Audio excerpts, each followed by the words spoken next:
What Really Happened to My Father by Moto-XL. No one believed what happened to my father, even after that famous YouTuber went missing for a week in the same stretch of woods. But Dad was the first to be taken. My father and I had decided to go camping to help celebrate his promotion at work. He was a seasoned camper, but I was relatively new to it all. We spent most of the day riding our dirt bikes through a few of the trails towards the bottom of the mountain, but when the sun started to set, we decided to make camp for the night. We set up our tents and I gathered some firewood with Dad. We got a pretty decent sized fire burning before eating dinner and toasting some marshmallows. When the sun was completely gone, I was genuinely afraid of how many stars there were. Being from the city meant I was only used to seeing a few stars in the night sky. But out there, away from civilization, it was as if I could see the entire galaxy, and it was unsettling. Further putting me on edge, the sound of the various nocturnal insects buzzing and chirping was a lot louder than back home.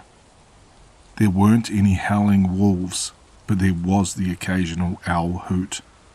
The trees even groaned a little, swaying in the gentle breeze that blew between them. Dad decided it would be fun to tell a ghost story, and for one of the stories he had to act out a scene. He stood beside a tree, but as he acted out the scene, I noticed something was carved into the bark. "What do you think that is?" I asked, standing and pointing at the symbols. He frowned a little, disappointed I wasn't very interested in his ghost story.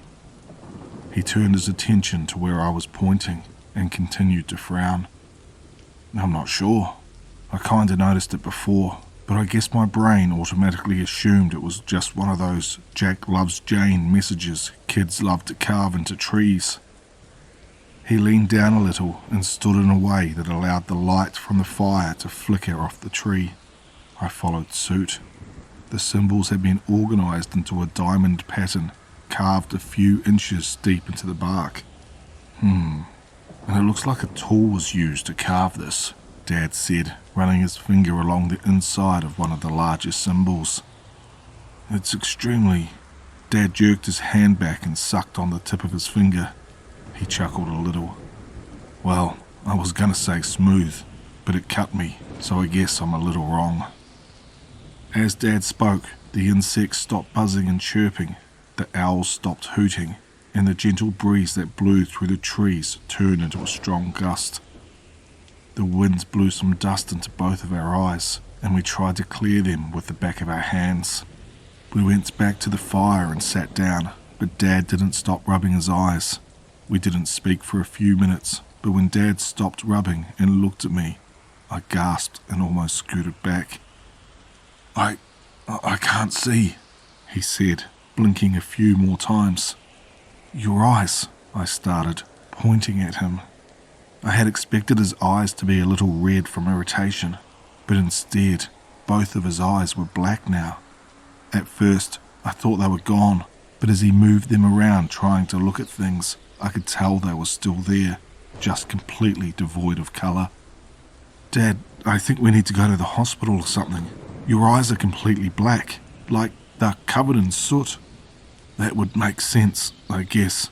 Maybe that gust of wind blew some in my eyes. I can't see a thing." "Okay, here, I'll help you," I started, standing up and moving toward him. I grabbed his arms and helped him to his feet. My mind raced with possibilities when it came to getting help. Since we rode separate dirt bikes to the campground, there was no way he'd be able to ride without vision. It was possible we could walk the bikes out and I could guide him, but that would take forever. "Dad, maybe we can walk the bikes out. I can help you so you don't run into anything. Does that..." But before I could finish, I glanced at the tree with the symbols and was petrified. There, on the bark, about a foot above the symbols, was a set of eyes, glaring at us. There were no eyelids, just two eyeballs wedged into the bark, as if someone had carved out two holes and pushed them in. What is it?" Dad said, bending down to rub his leg. Why did you stop?" But it took me a minute or so to formulate a response. I took a few steps back and pulled him with me, and the gaze of the eyes followed us. "There are eyes on the tree," I whispered, as if the eyes would hear me and get angry. "What, like potato eyes? Like the little white things that sprout on potatoes?" Before I could answer, Dad winced and dropped to the ground. He started rubbing his leg even more, and I lifted up his pant leg.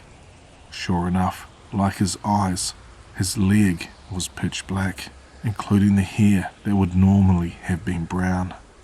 I looked at the tree again, and to my horror, I saw that it now had a leg towards the base of the trunk. I looked at the eyes again, and though it was hard to confirm due to the low lighting and distance, I swore they were my father's eyes. But instead of being filled with love and compassion like my father's usually were, these eyes were devoid of emotion, just staring at me like a spooky wooden doll. Dad started rubbing his other leg, and I stood up, stepping back. I felt guilty about it later, but my thoughts shifted towards personal preservation as I questioned whether whatever was happening to him was contagious. He started rubbing his torso and his arms, and a few seconds later, the tree took on those body parts as well. "No, no, no," I started saying as Dad started rubbing at his face and scalp.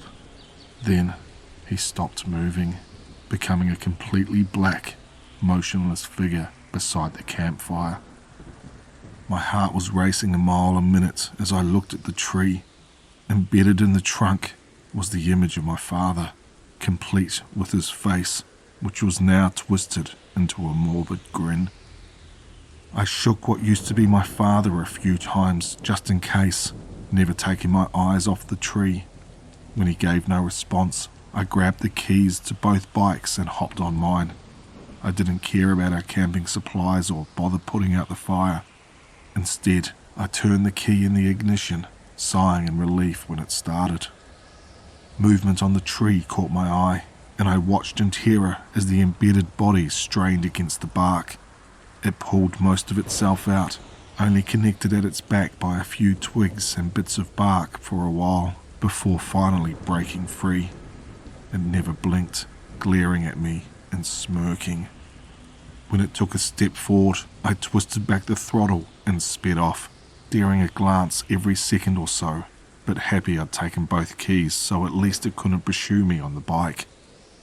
I almost biffed it a few times, but managed to make it back to the main road and then back to my house a couple of hours later. It was the middle of the night, but I banged on the door until Mum opened it. She brought me inside and calmed me down enough for me to try and formulate what I had just witnessed. I tried explaining exactly what happened, but it was too far-fetched for her to believe. She kept shaking her head and saying I was in shock, asking why I had left my father at the campsite. A firm knock at the front door pulled both of our attentions, and Mum opened it. There, at the threshold, was the beast from the forest that had assumed my father's identity. It didn't say a word, but Mum fell on it, embracing it as if she hadn't seen her husband in years. It locked eyes with me, and my heart nearly beat its way out of my chest. I tried to convince Mum that Dad was dead, and the thing that had come home that night was a monster with unknown intentions, but she refused to listen. I even managed to take the cops up to the campsite the next morning, but Dad's body was gone.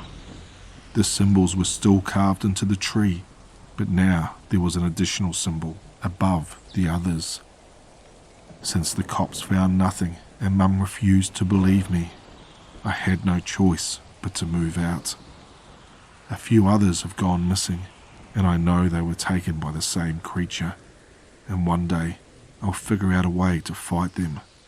Until then, the best I can do is spread awareness.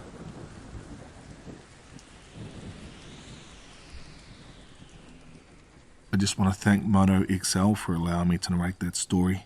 If you liked what you heard here, head over to their Reddit page and show them some love. I'll leave a link for the original story in the description below. If you're new here, please consider subscribing, And as always, stay tuned for one more nightmare.